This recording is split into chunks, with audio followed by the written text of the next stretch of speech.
सभी को good morning. आज के क्लास में हम लोग क्या करेंगे, आज के क्लास में हम लोग देखेंगे क्लास 10th का मैथमेटिक्स टॉप 30 एमसीक्यू क्वेश्चंस और most attempt pre boards confirm 90% questions.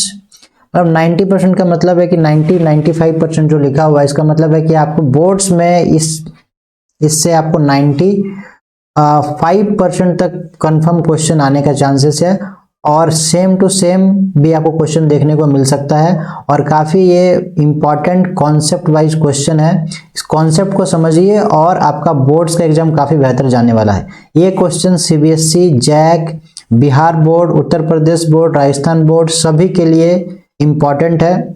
अगर आप लोग इस कॉन्सेप्ट को समझते तो किसी भी बोर्ड का आप एग्जाम दीजिए, आपका बोर्ड्स क्लास 10th का काफ़ी अच्छा जाने वाला है। मैथमेटिक्स चैप्टर में मैथमेटिक्स का जो चैप्टर्स है एनसीईआरटी बुक्स में उसका सारा बुक का क्वेश्चन है और ये प्री बोर्ड में स्कूल में आया हुआ क्वेश्चन है। इसमें काफ़ी इंपॉर्टेंट और काफ़ी खूबसूरत सा क्वेश्चन है। चलिए शुरू करते हैं क्लास। देखिए ये आपका इस तरह से दिया हुआ टेस्ट एग्जामिनेशन 25-26 का क्वेश्चन है, इसी साल का क्वेश्चन है। 3 घंटे आपको मिलेंगे, उसमें 30 जो एमसीक्यू क्वेश्चन है उसको हम लोग आज सॉल्व करेंगे। बाकी आने वाले वीडियोस में हम लोग इसके लॉन्ग आंसर क्वेश्चन को भी सॉल्व करेंगे, ठीक है। तो चलिए देखते हैं पहला क्वेश्चन क्या है। हर एक पेज में 2 क्वेश्चन क्रॉप करके लगाया हुआ है, ठीक है। देखिए इस तरह से आपको 2 लाइन बनाने के लिए भी दिया हुआ रहता है और आपका आंसर लिखने के लिए भी, ठीक है। बोल रहा है कि 5005 का अभाज्य गुणनखंड द प्राइम फैक्टरिज्म ऑफ 5005 इज क्या होगा। तो इसमें देखिए अब 5005 है तो इसमें से जो शुरू में 6 और यहाँ पर जो एक 4 से शुरू हुआ है ये दोनों ऑप्शन तो हो ही नहीं सकता है। ये दोनों ऑप्शन को आप पहले ही हटा दीजिए। तो आपको इसको क्या करना है, फैक्टर करके देखिए। तो यहाँ पर जो दिया हुआ 5005 इसका जब हम लोग फैक्टर करते हैं तो 5 से शुरू करेंगे तो एक बार में 2 जीरो बीच में आ गया, फिर एक बार में। फिर आपको किससे करना नहीं समझ में आ रहा तो देखिए ऑप्शंस देखिए ना, इसमें भी 5 के बाद 7 है, इसमें भी 5 के बाद 7 है तो 7 से ही कीजिए। 10 तो आता नहीं है, 7 आता है कितना, एक बार में। फिर इससे 3 बचा और 10 जीरो तो कितना 30 हो गया। 30 तो आता नहीं है, 20 रहता है 4 बार में और 2 बचा 21 कितना 7 बार में। 7 से ही तो कर रहे हैं 3 बार में। कितना बार में, 3 बार में। अब देखिए आप किससे करें समझ में नहीं आया तो फिर देखिए ऑप्शन 7 के बाद दोनों में क्या 11 है तो 11 से ही जाएगा, 11 से कीजिए। 11 से करेंगे तो 1 टाइम्स में तो कितना 3 बचा 3 33 13 बार में तो क्या आ रहा है 13। तो ऑप्शन जिसमें 11 लास्ट में ये वाला ऑप्शन होगा नहीं होगा तो ऑप्शन क्या हो जाएगा बी। तो यहाँ पर लिख दीजिएगा ऑप्शन बी इज राइट। इस तरह से लिख देना है बस। चाहे तो आप ऑप्शन को भी लिख सकते हैं क्या शुरू से 5 × 7 × 11 × 13 इस तरह से बोर्ड्स में आपको लिख देना, बस खत्म। देखिए इस तरह से सेकंड क्वेश्चन में क्या एचसीएफ फाइंड करने बोल रहा है सिंपल से 36 और 64 का। काफी सिंपल क्वेश्चन है। 36 का कीजिए, 2 से कीजिएगा तो आपका क्या आ जाएगा 18, फिर 2 से कीजिएगा क्या आ जाएगा आपका 9 और 3 से कीजिएगा तो फिर क्या आ जाएगा 3। खत्म हो गया ये।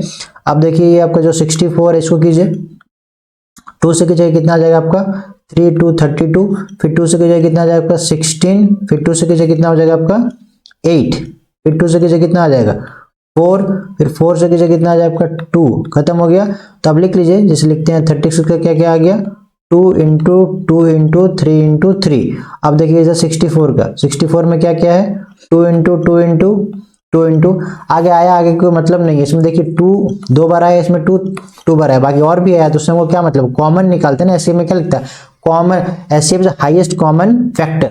तो देखिए 2 इसमें 2 बार है, इसमें भी 2 बार है, उससे ज्यादा भी लेकिन 2 बार ही कॉमन हो पा रहा, 3 तो इसमें आया ही नहीं है। तो क्या हो जाएगा 2 × 2 कॉमन निकालेंगे ना, इससे एक बार और इससे एक बार कॉमन तो मल्टीप्लाई करके कितना हो जाएगा 4। इस तरह से एचसीएफ निकालते आपको पता ही होगा। तो आंसर क्या हो जाएगा आपका 4, ठीक है। इतना कैलकुलेशन करने की भी जरूरत नहीं, इस तरह से कीजिए और डायरेक्ट निकाल दीजिए तब भी आपका आंसर सही है, ठीक है। क्योंकि इसमें आपको क्या करना है खाली ऑप्शंस को टिक मारना है, ठीक है। कोई दिक्कत है तो कमेंट कीजिएगा, हम लोग कमेंट में भी आपको बाकायदा सॉल्व करके अपलोड कर देंगे, ठीक है। अगर इसमें समझ में नहीं आ रहा है, किसी में कंफ्यूजन रह जा रहा है तो आप कमेंट कीजिएगा।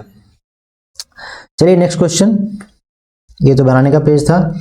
देखिए 3rd नंबर बोलता है कि निम्नलिखित में कौन परिमेय संख्या है। तो परिमेय संख्या क्या होता है, जो नेचुरल नंबर होता है, ठीक है। और जिसमें क्या होता है जिसको हम लोग फ्रैक्शन का फॉर्म में लिख सकते हैं, p/q के फॉर्म में हम लोग लिख सकते हैं। इसमें q ≠ 0 होता है, that is the prime number अगर आपको पता है तो। और पाई क्या होता है 3.14 आते रहता है तो पाई नहीं हो सकता है। ये डॉट डॉट है मतलब ये आगे बढ़ते चला जाएगा। अब बचा सी और डी, ठीक है। और अगर आपको सी को देखिए और अगर आपको थोड़ा बहुत भी स्क्वायर याद है 40-50 तक, तो 39 का स्क्वायर कितना होता है 521, यानी कि ये 39 का स्क्वायर है, तो सी इज द राइट ऑप्शन। बाहर कितना है अंडर रूट के 39, तो सी इज द प्राइम नंबर, ठीक है 521। क्लियर है। ये क्वेश्चन तो आप लोग चाहते हैं कि एक आए और एक नंबर आपको मिल जाए, इसमें कोई दिक्कत नहीं है। क्या पूछ रहा है कि px के शून्यक निकालिए, कितना बार कट किया, एक बार, दो बार, तीन बार, तो आंसर विल बी डी। बहुत इजी क्वेश्चन, इसमें क्या बात करना। चलिए आगे बढ़ते हैं। नेक्स्ट क्वेश्चन क्या बोल रहा है, द्विघातीय बहुपद के 3 स्क्वायर माइनस 3 के शून्यक होंगे। क्या इसके शून्यक होंगे ये आपको पता लगाना है, तो कुछ नहीं करना है। 3x square minus 3 equals to 0, then x equal to क्या हो जाएगा 3 अंडर रूट, ठीक है। यानी कि एक बार प्लस में अंडर रूट, एक बार माइनस में अंडर रूट। कौन सा आंसर है D, D is a right option. कोई दिक्कत नहीं होना चाहिए। अब ये देखिए बोल रहा है कि 6 नंबर में 2x plus Y equals to 13, 4x minus Y equals to 17, x plus Y का मान ज्ञात कीजिए। काफी अच्छा क्वेश्चन है ये, चैप्टर नंबर 3 का ही क्वेश्चन है। तो क्या करेंगे 2x plus Y equals to 13 और क्या है 4x minus Y equals to 17। हम लोग तो चाहते हैं कि कोई भी एक वेरिएबल कोएफिशिएंट के साथ सेम टू सेम आ जाए, और ओपोजिट क्या बोलते हैं, अगर आपका साइन के साथ आ जाए तो इससे अच्छा और कुछ हो ही नहीं सकता। जोड़ दीजिए, आपका क्या हो जाएगा, जोड़ने से ये कट जाएगा y, तो क्या बचेगा 6x और इसको कट करने से कितना आएगा 30, तो x इक्वल टू कितना आ जाएगा 30 डिवाइड बाई 6 इज 5, तो x आपको मिल गया 5। x का वैल्यू को किसी भी इक्वेशन में पुट कर दीजिए। फर्स्ट इक्वेशन में पुट करते तो क्या होगा 2 इंटू 5 प्लस में y equals to 13, then y equals to क्या हो जाएगा 13 minus 10, answer will be 3।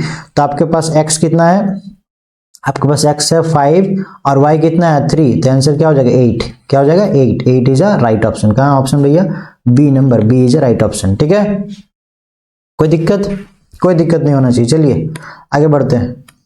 Next question क्या बोलता है 7 नंबर, यदि समीकरण युग्म 3x minus Y equals to 5 तथा 6x minus 2y equals to k असंगत है, क्या है असंगत हो तो k का मान ज्ञात कीजिए। काफी अच्छा क्वेश्चन है, काफी कॉन्सेप्ट वाइज क्वेश्चन है ये। इस तरह क्वेश्चन को ही तो आपको समझना है और एग्जाम में सॉल्व करना है। अगर इस तरह क्वेश्चन को आप समझ पाते हैं तो एग्जाम में आपको सॉल्व करने में काफी आसानी होगा।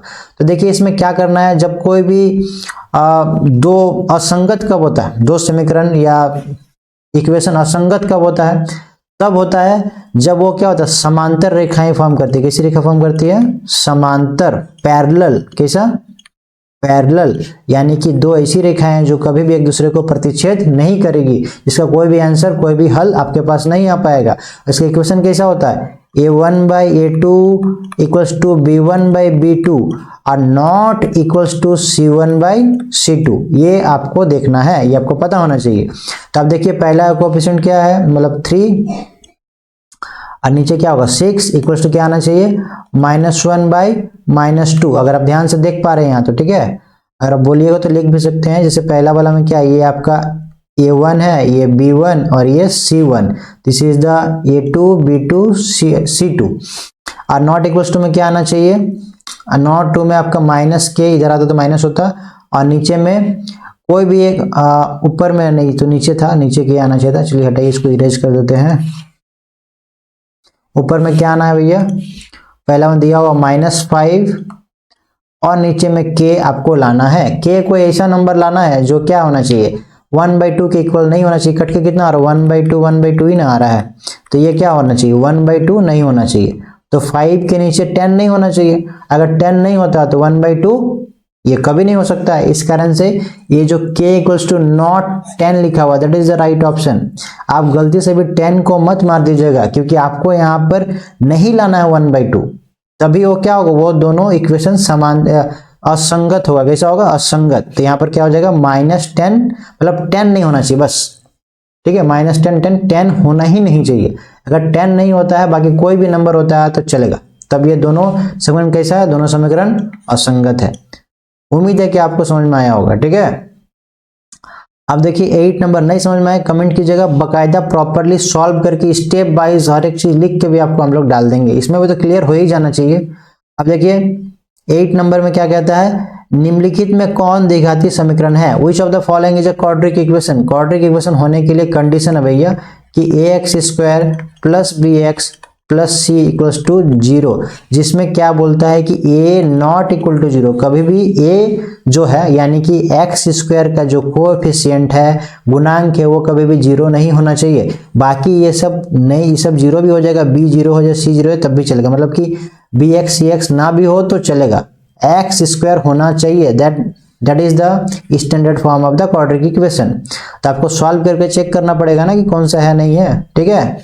तो चलिए इसको इरेज कर देते हैं, क्वेश्चन के सामने ही सॉल्व करेंगे तो ज्यादा बेहतर होगा। नेक्स्ट पेज लगा हुआ है सॉल्व करने के लिए, फिर वहां क्वेश्चन तो नहीं ना है।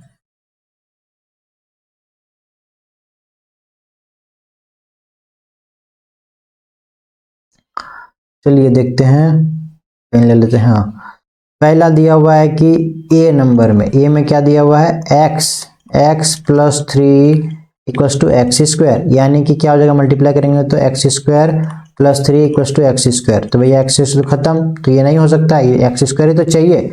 अब बी को चेक कीजिए, बी में देखिए 2x square minus 3x equals to क्या है, x प्लस 1 का होल स्क्वायर, यानी कि 2x स्क्वायर माइनस 3x, इधर क्या आ जाएगा, a प्लस बी का होल स्क्वायर लगाएंगे तो a x स्क्वायर प्लस 1 का स्क्वायर। मेरा फोटो आ जा रहा होगा ना यहाँ पे, अच्छा क्या करें, इधर लिख देते हैं, इधर हो जाएगा आपका 2x square minus 3x equals to क्या हो जाएगा, एक्स स्क्वायर प्लस 1 का square plus 2 into X into 1, यानी कि 2x square minus 3x equals to X square plus 1 plus 2x, ठीक है। अब देखिए नेक्स्ट पेज में देखते हैं क्या है भैया, 2x स्क्वायर आया था, यही तो दिक्कत है, बार बार देखिए, minus 3x equals to X square plus 1 plus 2x। अब इसमें देखिए इधर आएगा तो क्या हो जाएगा, 2x square minus x square minus 3x minus 2x और इधर माइनस 1 इक्वल्स टू 0। तो क्या आ गया, X square minus 5x minus 1 equals to 0। तब देख सकते हैं कि क्या है, this is the quadratic equation, यानी कि option B is a right answer. बाकी चेक करने की जरूरत नहीं है, इसमें आंसर आ गया तो ये एक ही होगा। क्लियर है, कोई दिक्कत नहीं होना चाहिए। चलिए आगे बढ़ते हैं, चलिए देखते हैं 9 नंबर। 9 नंबर क्या निकालना बोला, द्विघातीय समीकरण 2x square minus 4x plus 3 equal 0 के विवेचक फाइंड कीजिए। विवेचक फाइंड कीजिए मतलब डी पूछ रहा है, क्या पूछ रहा है, डी, और डी का फॉर्मूला क्या होता है, चैप्टर 4 का क्वेश्चन है, बी स्क्वायर माइनस 4ac। अब देखिए जो समीकरण लिखा हुआ 2x square minus 4x plus 3 equal to 0, तो यानी कि इसमें a क्या है, a 2 है, b क्या है इसमें माइनस 4 है, और c क्या है इसमें, c आपका 3 है। तो इस तरह से अगर फॉर्मूला हम पुट करते हैं, एक मिनट, तो क्या हो जाएगा, बी स्क्वायर यानी माइनस 4 का स्क्वायर माइनस 4 इंटू ए कितना है भैया 2, और सी कितना है आपका 3। तो सॉल्व कीजिए इसको, क्या हो जाएगा, माइनस 4 मतलब 16, और इसको मल्टीप्लाई कीजिए 4 इंटू 2 8, और 8 इंटू 3 इज 24, यानी कि माइनस करने से कितना आएगा, minus 8। That is your answer. तो क्या हो जाएगा answer, B is a right option. 8 ही लिखा हुआ ना, 8 है, ठीक है, answer B is a right option. आगे देखिए 10 नंबर क्या पूछते हैं, एपी का क्वेश्चन आ गया यहाँ पर, एपी 7 कॉमा 7 अंडर रूट 7 था, comma 2 under root 7 comma 3 under root 7 comma 4 under root 7 का सारवंतर निकाले। क्या निकालिए, डी। तो डी का कुछ नहीं है, a2 से a1 को माइनस करना है, यानी कि 2 अंडर रूट 7 से अंडर रूट 7 को माइनस करना है। 2 अंडर रूट 7 को 7 प्लस 7 लिख सकते हैं, मतलब 7 under root plus 7 under root minus 7 under root, तो 7 माइनस और प्लस कट गया तो बचा क्या, 7 अंडर रूट। तो आंसर क्या हो जाएगा, plus 7 under root. Answer A is a right answer, ठीक है, क्लियर है, कोई दिक्कत नहीं ना।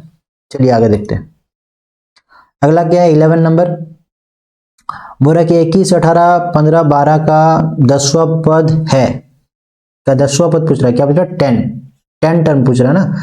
तो कुछ नहीं है, 10 टर्म का फॉर्मूला क्या होता है, अगर a10 पूछ रहा है यानी कि फॉर्मूला a प्लस 9d, तो भैया a क्या होता है, पहला वाला, मतलब 21 प्लस 9 इंटू डी क्या है, डिफरेंस, अंतर है ना, कॉमन डिफरेंस, सार्वंतर। तो कितना का अंतर है, इसमें तो इधर से 1 है, 2 से 2 3, लेकिन माइनस में हो रहा था, कितना -3 आएगा यहाँ पे।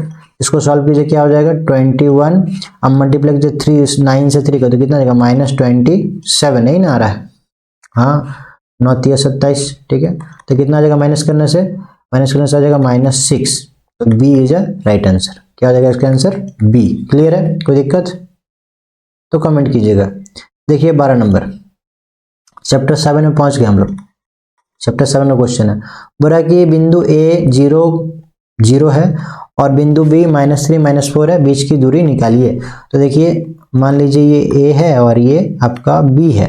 ए का क्या निर्देशांक है 0,0, और बी का निर्देशांक क्या है -3, -4। तो आपको क्या निकालना है, ए बी निकालना है यहाँ से यहाँ, ठीक है। तो ए बी का दूरी सूत्र क्या होता है x2 - x1 का whole square plus y2 - y1 का होल स्क्वायर। तो देखिए x2 कितना है -3 और ये क्या है 0 का होल स्क्वायर प्लस इधर कितना आएगा आपका y2 मतलब कि -4, इधर कितना -0 का होल स्क्वायर, ठीक है। इसको सॉल्व कीजिए, क्या आ जाएगा 3 का स्क्वायर इज 9, इधर कितना आ जाएगा, दोनों को ऐड कीजिए, 4 ही है, 4 के सौ कितना 16, ये अंडर रूट में है। तो क्या हो जाएगा, दोनों को जोड़ने से 16 और 9 को जोड़ने से अंडर रूट में है, 16 और 9 को जोड़ने से आ जाएगा आपका 25। तो 25 किसका स्क्वायर होता है 5 का स्क्वायर होता है, आंसर क्या आ जाएगा 5। D is a right option. Clear है, कोई दिक्कत। चलिए आगे देखते हैं। 11 12 क्वेश्चन हो गया, थोड़ा नीचे कर लेते हैं, कहाँ पर है अभी हम लोग, इसी में, हाँ 13। बोल रहा है कि बिंदु ए है, क्या निर्देशांक है 4 5, अब बी का 6 5 को मिलाने वाले रेखा का मध्य बिंदु का निर्देशांक ज्ञात कीजिए। चैप्टर आपका चैप्टर 7 का ही क्वेश्चन है। तो देखिए कुछ इस तरह का होगा, जैसे मान लीजिए कि बिंदु ए है यहाँ पे और आगे क्या बोल रहा है बिंदु बी, तो बीच में एक पॉइंट ले लेते हैं सेंटर, जिसको हम लोग पी ले लेते हैं। तो ए का निर्देशांक दिया हुआ आपका 4 5, अब बी का दिया हुआ 6 5, तो पी का पूछ रहा, तो पी एक्स वाई होगा, और ये बराबर मध्य बिंदु, तो बराबर भागों में बटा, इसका रेशियो कितना 1:1 में डिवाइड हुआ होगा, मतलब कि m1 1 होगा और m2 भी 1 होगा। तो x और y का फॉर्मूला क्या होता है x1 plus x2 divide by, मतलब m2 इंटू x1 और m1 इंटू x2, ठीक है। और नीचे क्या होता है m1 प्लस m2, ठीक है। और y का क्या होता है, जैसे कि m2 लिखेंगे तो y1 से मल्टीप्लाई करेंगे, प्लस m1 लिखेंगे तो y2 से मल्टीप्लाई करेंगे, नीचे वही m1 प्लस m2, इसी में सॉल्व होगा। तो 1 1 का तो कोई मतलब नहीं है, सिंपल जोड़िए ना। क्या बोलते हैं x कितना है, x1 इज 4 और ये कितना है आपका 6 ना, हाँ 6 डिवाइड बाई 2, और फिर क्या होगा 5 प्लस आपका 5 डिवाइड बाई 2, यही है। तो इसको जब सॉल्व करेंगे नेक्स्ट पेज में करते हैं, तो यहाँ यही ना है, हाँ। तो क्या आएगा 10/2 कॉमा में 10/2, तो क्या आ जाएगा 5,5, यही आपका क्या होगा मिड पॉइंट हो जाएगा, पी का निर्देशांक हो जाएगा। तो मध्य बिंदु क्या आ जाएगा 5,5, यानी कि option B is right option, ठीक है। इस तरह से देखिए 14 नंबर क्या कहता है, भुजाओं की समान संख्याओं वाले दो बहुभुज समरूप होते हैं यदि उनकी संगत भुजाएं क्या हो, संगत भुजाएं संपाती हो तो बराबर तो हो ही सकता है ना, बराबर जो तो संपाती होता है, इसलिए ऑप्शन सी इसका राइट ऑप्शन होगा। मतलब ए भी सही है और बी भी सही है, तो यहाँ तो ऑप्शन दिया ए और बी दोनों, तो ए और बी दोनों मतलब सी का हम लोग टिक मारेंगे। संपाती और समान हो तो दोनों जो क्या बोलते हैं ये भुजाओं की समान संख्या वाली दो बहुभुज, तो बहुभुज क्या होंगी समरूप होंगी, ठीक है। आगे अगला कितना तक बनाए थे हम लोग 14 तक बनाए थे, 15 में चलेंगे। 15 क्वेश्चन कहता है कि त्रिभुज ए बी सी में डी एवं ई क्रमशः ए बी और ए सी के मध्य बिंदु है। तो पूरे डायग्राम को बना लेते हैं। एक त्रिभुज है, देखिए A B C, A B में मध्य बिंदु क्या दिया हुआ, ए बी में दिया हुआ डी और ए सी में दिया हुआ ई, ठीक है, इसको मिला दीजिए, आपको याद आ रहा होगा 7 चैप्टर का क्वेश्चन। इसमें क्या बोल रहा है कि जो ये DE है, अरे भैया DE किसके समांतर है, BC के समांतर है, ठीक है। और इसमें दिया हुआ है कि AD जो है वो क्या है, AD बाई DB बराबर 2/3, ठीक है। और यहाँ दिया हुआ है कि AE जो है वो कितना है, 1.6 सेंटीमीटर। तो आपसे पूछ क्या रहा है, बोल रहा है कि BC बताओ। तो देखो इस AD और BD का अनुपात किसके बराबर होगा, AE और EC के बराबर होगा। तो कहाँ पे बना, यहाँ तो मेरा डायग्राम में दिख जाता है, मतलब मेरा फोटो। तो नेक्स्ट पेज देखते हैं, जगह होगा। तो रेशियो क्या हो जाएगा, AD बटा में DB किसके बराबर हो जाएगा, इधर साइड वाला का क्या है भैया, AE बटा में EC, इधर हो जाएगा AE बटा में EC। तो इसमें अगर देखिए तो इसका मान दिया हुआ है क्या, 2/3, क्या दिया हुआ है 2/3। और इसमें क्या दिया हुआ है, एक का पता है हम लोगों को क्या, 1/6, AE का पता है, AE कितना है 1.6 डिवाइड बाई EC फाइंड करना। तो EC इधर जाकर गुना होगा ना, तो 2 गुना में EC इधर क्या आ जाएगा 1.6 इंटू 3। तो EC बराबर क्या आ जाएगा 1.6 इंटू में 3 डिवाइड बाई 2, 2 से काटो, इसको कितना आ जाएगा 0.8 इंटू में 3। तो 0.8 इंटू में 3 क्या हो जाएगा, 8 से 3 को गुना करो ना, 8 तिया 24, अब पॉइंट बीच में लगा दे पॉइंट, तो 2.4 इज अ राइट आंसर। देखो ऑप्शन में 2.4 है, 2.4 होना चाहिए, सी इज अ राइट ऑप्शन। इस तरह से सॉल्व होगा। देखिए 16 क्वेश्चन बोल रहा है कि दी गई आकृति में कौन दो भुजाएं समरूप है। तो समरूप होने के लिए क्या होना चाहिए कि जो इसके संगत भुजाओं का अनुपात क्या होना चाहिए, बराबर होना चाहिए। 6 और 3 पर ये कितना है, 4 और 1.4, तो ये दोनों नहीं हो सकता है, ये दोनों तो हो नहीं सकता है। अब इसको देखो 6 और 12, ठीक है, और नीचे वाला होना चाहिए ना, जगह भी सेम होना चाहिए, तो नहीं है। लेकिन क्या 4 और 8 ये दोनों बराबर है, लेकिन देखिए इसका जो कोण यहाँ पे, इसका कोण ऊपर में है, तो घुमा देंगे अगर तो यही ना हो जाएगा, दोनों साइड अगल बगल ही तो हो जाएगा ये भी। तो 6, 12 और 4, 8, मतलब कि 6/12 और 4/8 काटने से कितना आ रहा है, दोनों बराबर आ रहा है ना, 1/2 और 1/2, तो इन दोनों का अनुपात क्या है, बराबर है। मतलब ये दोनों त्रिभुज क्या समरूप है। तो इसलिए कौन सा आंसर हो जाएगा, ABC और PQR। तो कहां पर है भैया, ABC और QPR। अच्छा, इसमें घुमा के भी दिया हुआ, तो बात तो एक ही है, QPR या लिखे PQR लिखे, कोई दिक्कत नहीं है। तो option A is a right answer, ठीक है, इसका आंसर क्या आ जाएगा, ए। क्लियर है, हाँ ठीक है। चलो नेक्स्ट क्वेश्चन।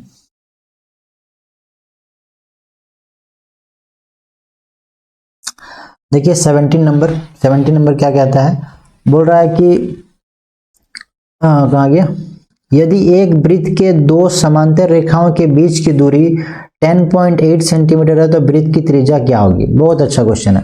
देखिए एक सर्कल है, ठीक है, मध्य बिंदु इसको ले लेते हैं, और दो समांतर रेखा है, तो बाहर से दो समांतर रेखा है, क्योंकि तो दो रेखाएं समांतर होगी, और इस समांतर रेखा को टच करता हुआ एक रेखा है, क्या रेखा है जिसकी एक समांतर रेखाओं के बीच की दूरी कितना है 10.8, ठीक है।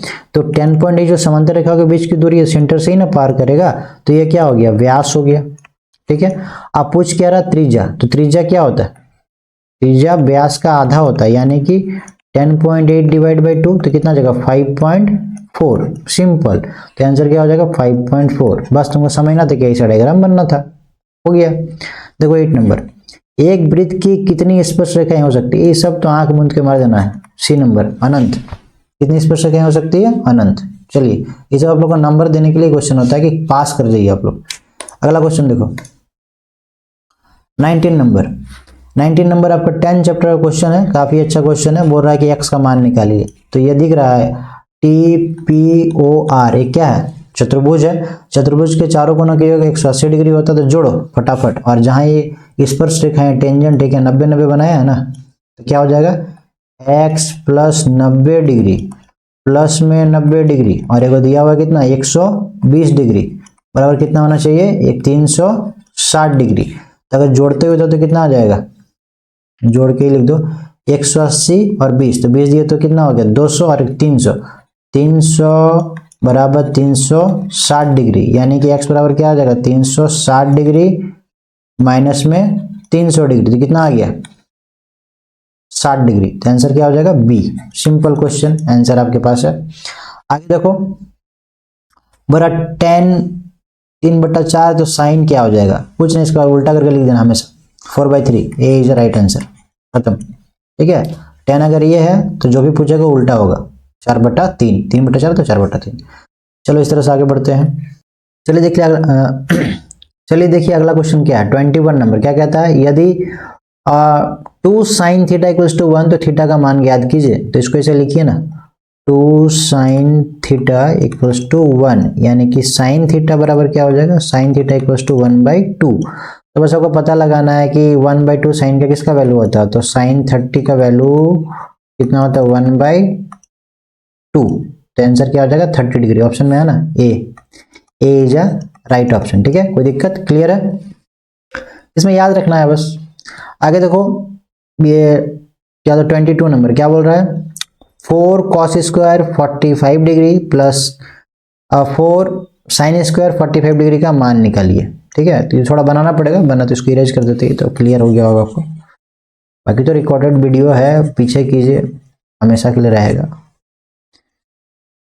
चलो क्वेश्चन में ध्यान से देखो, लिखा हुआ है 4 cos square 45 degree plus 4 sin square 45 degree. तो 4 cos 45 का वैल्यू कितना होता है 1/√2, उसके स्क्वायर कर दिए, और साइन का भी कितना होता है, साइन का भी सेम होता है, कितना होता है 1/√2 का स्क्वायर कर दिए। तो 4 इंटू स्क्वायर करने से 1 के स्क्वायर 1 होता है, √2 का स्क्वायर 2 हो जाएगा, और इसमें भी सेम वही आएगा। तो 4 इंटू 1/2, 2 से काटेंगे एक बार में 2 आ जाएगा, इसको भी काटेंगे एक बार में, यहाँ कितना आ जाएगा 2। तो आंसर क्या हो जाएगा 2 प्लस में 2, आंसर विल बी 4। आंसर क्या आ जाएगा 4, D is a right option. समझ में आ रहा, बस आपको बस वैल्यू याद करना है, और स्क्वायर में है तो स्क्वायर में कर देना है, क्लियर है, कोई दिक्कत नहीं है। इस तरह से क्वेश्चन को सॉल्व करना है। चलो आगे बढ़ते हैं, ये जो आपका 8 चैप्टर क्वेश्चन है, ये देखिए, ये अच्छा, ये एक बढ़िया लेंदी क्वेश्चन है, थोड़ा बनाना पड़ेगा आपको। ये लिखा हुआ है 1 + tan square A divide by 1 + cos square A बराबर है, किसके बराबर है, तो इसको सॉल्व करना पड़ेगा बकायदा। चलिए सॉल्व करते हैं। क्या लिखा हुआ है, लिखा हुआ है 1 प्लस में tan square A divide by 1 + cot square ए।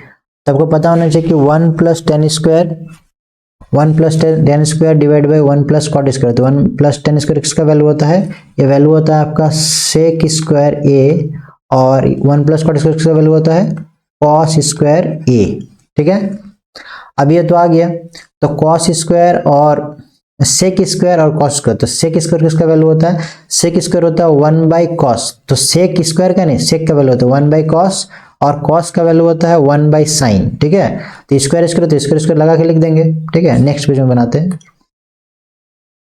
यहाँ क्या लिख सकते हैं हम लोग, लिख सकते हैं क्या था sec square divide by cos square. तो हम लोग लिखेंगे यहाँ पर क्या, यहाँ पे लिखेंगे 1/cos square A divide by 1/sin square A. ठीक है, अब इसको जब हम आगे लिखेंगे तो ऐसे लिख सकते हैं 1/cos स्क्वायर ए मल्टीप्लाई में sin square A divide by 1, क्योंकि ये सबसे ऊपर से मल्टीप्लाई होगा और ये बीच वाले से मल्टीप्लाई होगा। इस तरह से सॉल्व करते हैं, ताकि क्या हो जाएगा 1 है वो, तो sin square A divide by cos square A. ठीक है, तो क्या आ गया sin square A divide by cos square A. तो आपको पता होना चाहिए एक फॉर्मूला और, कि क्या होता है sin A divide by cos A equals to क्या होता है tan ए। क्या होता है tan ए, इसलिए यहाँ पर स्क्वायर स्क्वायर तो क्या हो जाएगा tan स्क्वायर ए। तो दैट इज योर आंसर। समझ में आ रहा बात, तो देखिए इसका आंसर क्या हो सकता है, इसका आंसर हो जाएगा आपका tan square A, option C is a right option. इस तरह से आपको ये सॉल्व करना है।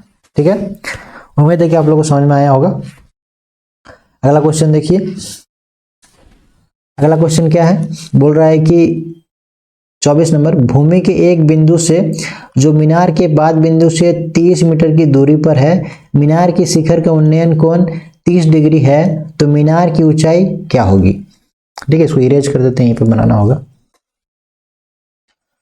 ये सब पीडीएफ अगर एक एक क्वेश्चन का बना हुआ रहे तो ठीक है, दो दो का बना रहने से क्या होता है कि जगह कमी हो जाता है। तो डायग्राम, एक मीनार है, तो मीनार इस तरह से है, और मीनार के पादन बिंदु मतलब इस सेंटर से कितना दूरी है, दूरी कितना दिया हुआ है 30 मीटर, और उन्नयन कोण मतलब यहाँ से एंगल कितना का बन रहा है, एंगल बन रहा है 30 डिग्री का, और किसका निकालना, मीनार की ऊंचाई, ए बी सी ले लेते हैं, तो हम लोग को ए बी निकालना है, क्या निकालना है, ए बी, तो मीनार की ऊंचाई क्वेश्चन मार्क। ठीक है, तो ऐसा कोई रेशियो हम लोग को देखना पड़ेगा, इसमें क्या है, B C B by P I, यही ना है, बी पी और बी का रेशियो बने तो 10 ही लगता है इसमें, 10 30 इक्वल्स टू क्या हो जाएगा, 10 30 इक्वल्स टू हो जाएगा ए बी बटा में बी सी, तो कितना हो जाएगा, 10 30 का वैल्यू होता है 1/√3, और ए बी, अब बी सी कितना दिया हुआ है 30, तो मल्टीप्लाई करेंगे अगर तो क्या हो जाएगा, 31 से मल्टीप्लाई होगा 30 इक्वल्स टू अंडर रूट में इधर तो 3 रहेगा ही, आपका आ जाएगा ए बी। ठीक है, अब नेक्स्ट पेज में देखिए, इसको इरेज कर देते हैं।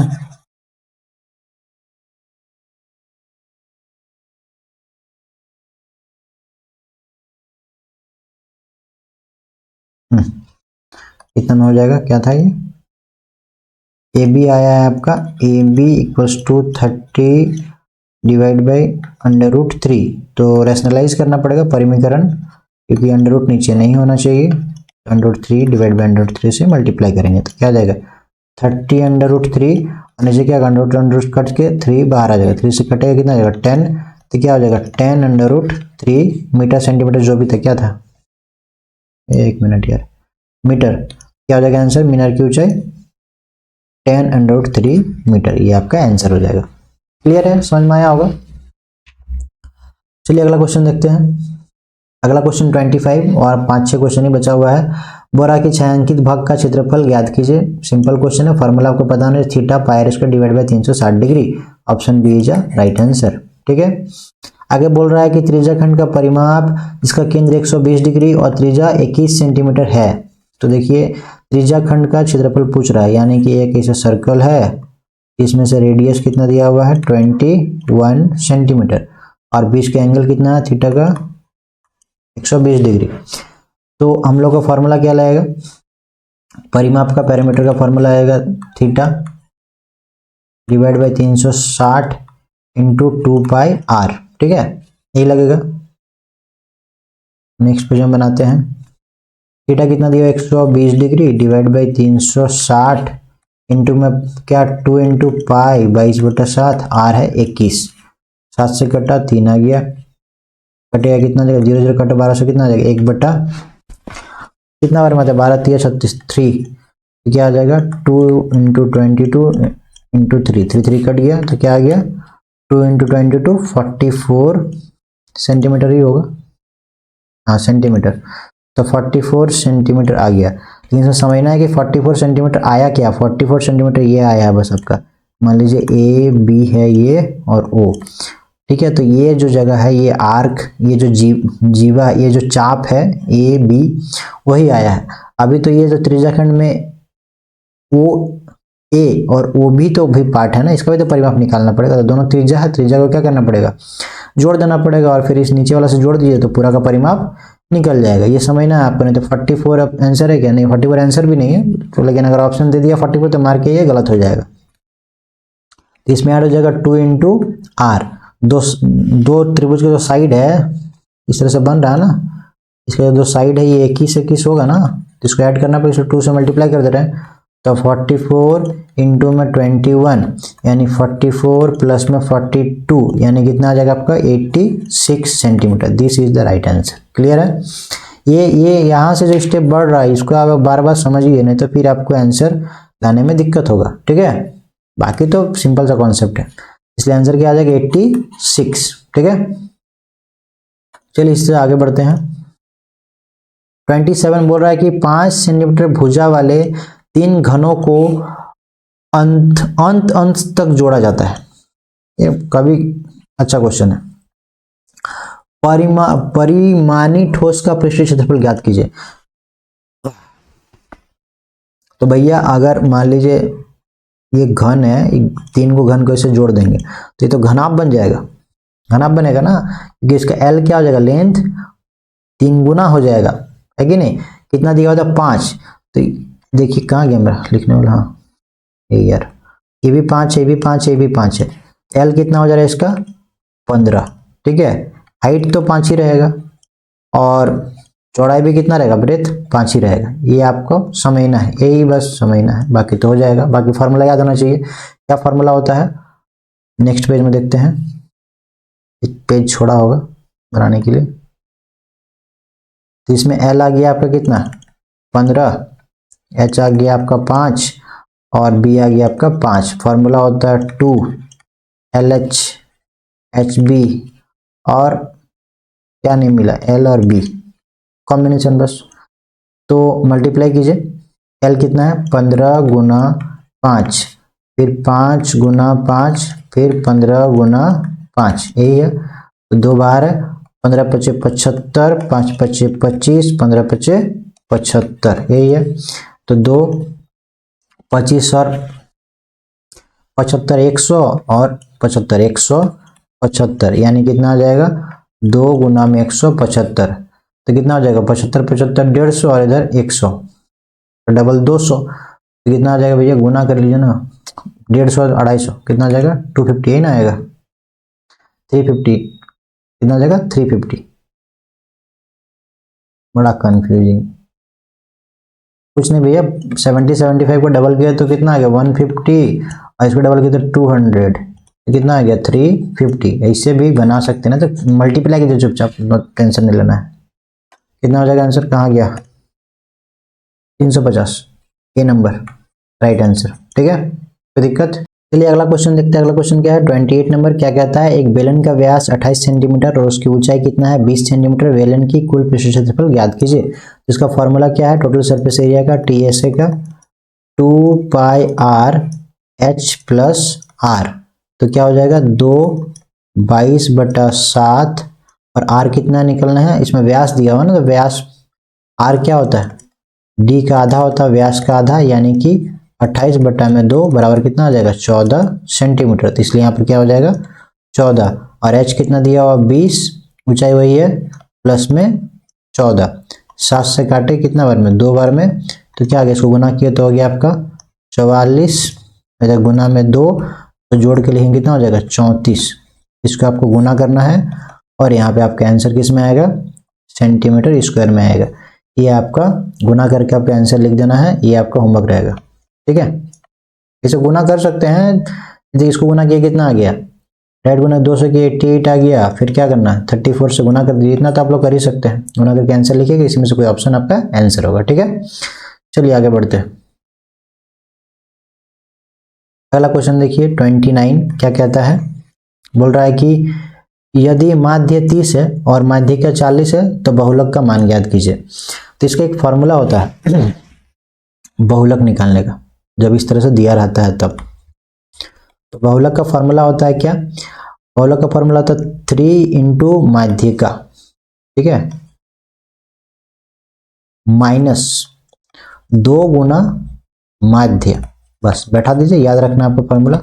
तो 3 इंटू 40 माइनस में 2 इंटू 30, यानी कि 120 माइनस 60, तो आंसर कितना आ जाएगा 60। तो बहुलक क्या आ जाएगा इसका 60, ठीक है, ए इज अ राइट ऑप्शन।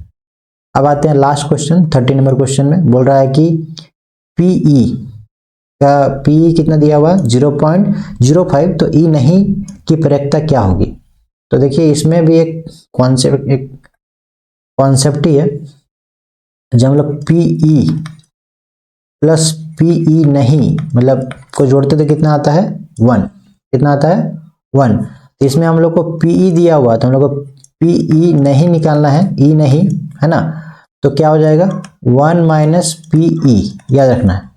तो 1 माइनस कितना हो जाएगा 0.05, तो माइनस करने से कितना आ जाएगा 0.95, ये आपका आंसर हो जाएगा।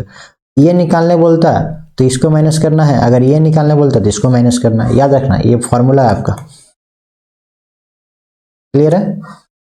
इसलिए आंसर क्या होगा 0.95, 0.95 है, हाँ B is a right answer. Clear है? तो उम्मीद है कि आप लोगों को कॉन्सेप्ट क्लियर हुआ होगा 30 क्वेश्चंस को बनाते हुए, और अगर आपको कॉन्सेप्ट क्लियर हुआ होगा तो बाकी अपने दोस्तों को भी शेयर कीजिएगा, और कोई भी क्वेश्चन में कुछ भी डाउट हो तो कमेंट करके जरूर बताइएगा, हम लोग इसका और सॉल्यूशन करने का कोशिश करेंगे। Thank you so much.